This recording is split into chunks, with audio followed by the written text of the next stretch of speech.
Happy Groundhog Day, everyone. Our little furry friend actually saw his shadow this morning talking about 6 more weeks of winter. Now, it's not going to feel like winter in a good part of the country in the week ahead with more of a zonal flow taking shape.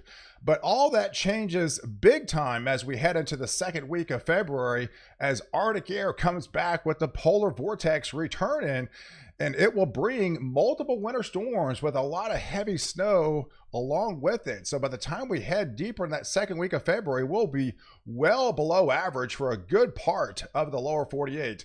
So if you are new to the channel and like detailed weather breakdowns, hit the subscribe button and you're in. You get all my daily content on this channel to keep you well ahead of the storm.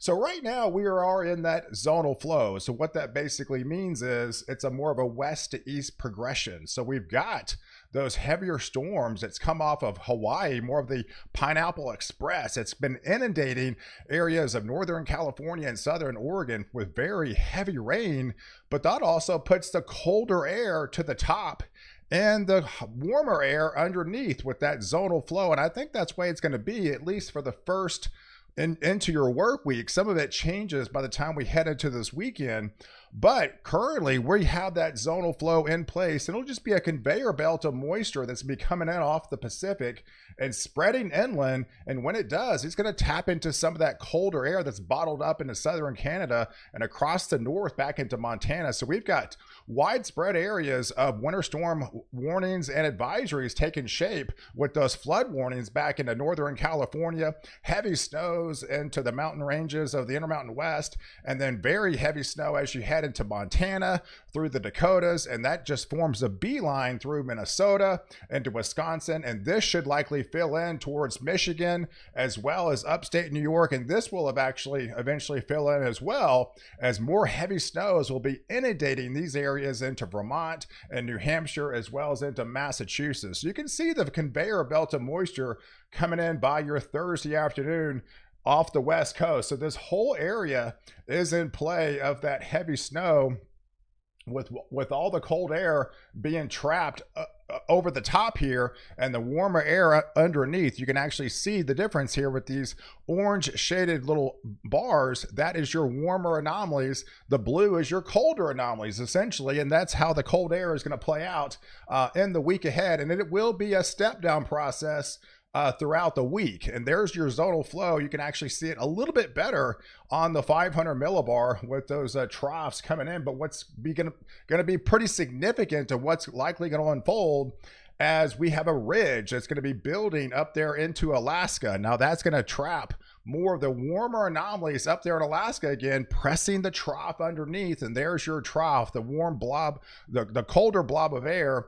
And that is going to press against this ridge. And every time this system goes a little bit further south, that'll put the storm track a little bit further south. So the second one, as we head into this weekend, will likely set up a little bit further south. So we're looking at another system coming on board across Northern California, but this time it should end up a little bit further south, more or less take this trajectory as it moves across west to east, as those colder anomalies dip a little bit further south. So as it does, that puts the jet stream a little bit further south. So now we're putting those areas across Missouri, back into Illinois, areas into Indiana, Ohio, back into Pennsylvania, further north. Those areas are going to be in play of the snow line that will take shape as we head into this weekend. And as we do, here's the setup on the surface map. So you got rain to the south, you'll have a battle zone in the middle, but you should have the heavier snows fly into northern Illinois, back into Indiana, areas into Iowa, as well as into Wisconsin, into Michigan. The whole state should be crushed with heavy snow, and that just filters into areas of southern Canada, and then eventually filters into areas of upstate New York. And this really fills in, especially as we get into Vermont and New Hampshire, as well as into Maine. In fact, the Climate Prediction Center already has a moderate risk for heavy snowfall as we head into that second week of February up here across northern areas of New England. but this whole line in purple here too should be in the zone of those heavier snows, as that second storm will be stepping down the process as the colder air builds further south. And as it does, by next Sunday, we should start beginning to feel the effects a little bit more like winter. So right now, you're probably going to be setting even some record highs down there into Oklahoma, into Texas over the next couple of days. But all that changes big time with the step down process. And now we're talking highs in the 40s and 50s by the time we head into next weekend on your Sunday, for next Sunday, as the beginning stages of that Arctic air continues to plunge further south. And as it does, it will continue to get a little bit colder and dip the jet stream further south as well. So this will be your third storm. Now look where it's at. Look at the 540 line dipping all the way down into Texas there, all the way down into central Texas, potentially Oklahoma, Arkansas, those areas in Kentucky, Virginia. So areas north of there, you're going to be in the snow line with that third system coming in, and would likely be around that 11th and 12th time frame. But look at this, as Arctic air plunges southbound, look at all the moisture it's got to be able to tap into. This is your Climate Prediction Center from that 9th, February the 9th time frame through the 15th, and all those areas in green, that is above average precipitation. So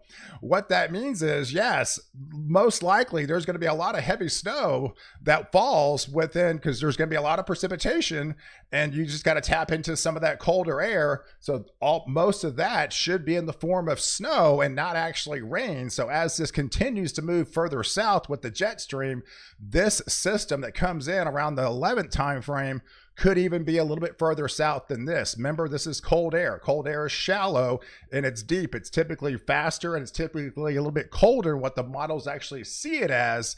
But so right now we could be looking at snow even into portions of Texas heading into that Tuesday, February the 11th time frame, and some pretty heavy snows into Oklahoma, through Kansas, back into Missouri. That puts the snow down into areas of Arkansas as well, and that will move across Tennessee, be inundated over Kentucky, back into Illinois again, Indiana, Ohio, back into West Virginia.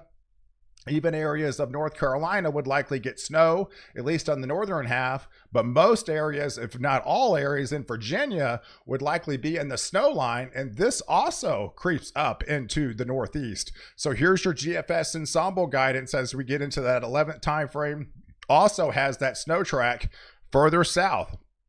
And this could easily be another 100, 150 miles further south than what this is implying, but gives you an idea of that storm track will be just a conveyor belt of moisture as each system gets a little bit further south and more colder air comes in the picture. So this is your ensembles of the European, which is basically an average mean of all the members of the model. Gives you an idea. Most of them are calling for well below average temperature anomalies as we head towards that deeper into that second week of February, and pushing from the northwest down to the southeast. And this will be eating away this ridge. This will be the last to feel the effects down here in the southeast, but eventually you will be feeling the effects of that colder air, but it most likely won't be until the end of that first week of that second week of February. But nonetheless, you will be getting inundated with that colder air mass. It's just going to be taking a little bit more time than areas from the northwest. It's coming from the northwest,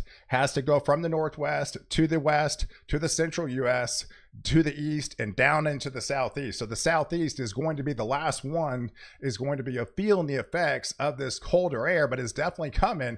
And here gives you an idea of some of the ensembles of what it's looking like on the snow front. So all these three successes of snowstorms over the next 2 weeks should lay down some pretty heavy snows with the conveyor belt of moisture. So you got the first one over the top. That's where it's at right now with the snow over the next 5 days across the top. You'll have the second one a little bit further south, and then you'll have the third one that could be as far south as into Texas, going through Oklahoma into Arkansas. But look at these areas across the mid-Atlantic and much of the New England and the Northeast. I mean, you just get crushed. I mean, we're talking an average mean of easily 20 plus inches of snow. So that means some members are much higher than that. Some members could be a little bit lower than that, but it tells you an idea of a lot of heavy snow is going to be on the table. And here's your GFS ensemble guidance as well, also implying the same thing as an average mean, with a lot of heavy snow going to be on the table with those 3 winter storms between now and the next 10 to 12 days or so. So it's going to be an active period to kick off the month of February, as we're starting really warm and then we'll transition to really cold. So we've got a lot of massive swings of ups and downs are going to be on the table. And by the time we get into that middle part of February, most of the lower 48, if not almost all of the lower 48, will be under that Arctic air mass, as the polar vortex will be locked into the United States by then. So guys, I appreciate you guys watching. Do like this video, definitely hit the subscribe button, and catch me next update while I protect you before and after the storm.